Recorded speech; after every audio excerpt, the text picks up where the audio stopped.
The numbers on this and the need for family court awareness are real and painful.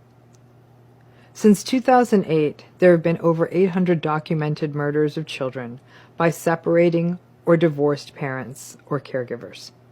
And the Center for Judicial Excellence estimates that 111 of those murders were preventable, reflecting failures in the family court system, such as rejection of the other parent's request for protection. Obviously, murder is the most extreme of outcomes in these kinds of high-conflict divorce situations. But what we see far more often is the harm that comes to children who are forced into unhealthy custody situations, despite the documentation being provided by parents showing the challenges a child is having with the narcissistic or antagonistic parent. The court systems and the many people who participate in them, custody evaluators, guardians ad litem, judges, mediators, attorneys, it is imperative that they start understanding this. The most common refrain that often rings out from the halls of courts and mediators' office is that there's two sides to every story. I don't buy that when it comes to safety. In the past few months, I have already shared with you new research out of Ohio State showing that narcissistic personality is consistently associated with aggression.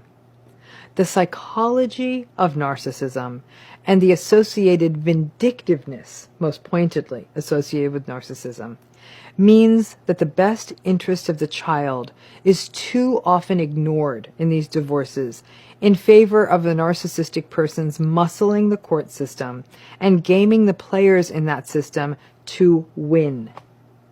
As a vindictive play against the former partner, no matter how much harm it does to the children. Family court systems have for two of the parents than with the protection of the child or the children involved. The well-being, safety, and welfare of the child kind of starts to feel like an afterthought.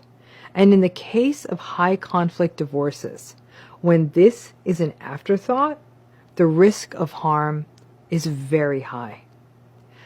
The fact is, family court systems are overburdened, and the concern with speed of processing these cases and getting these cases through quickly often misses the nuanced and difficult conversations about the dynamics underlying the divorces.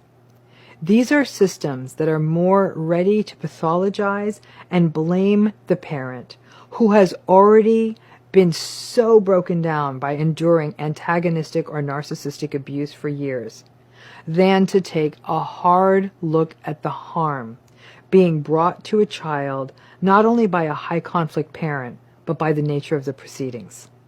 And because in many divorces, the narcissistic parent is often more well-resourced, they are often in a position to retain combative legal teams designed to continue to dismantle the other parent, a parent who is already carrying years of psychological burden secondary to narcissistic abuse. This was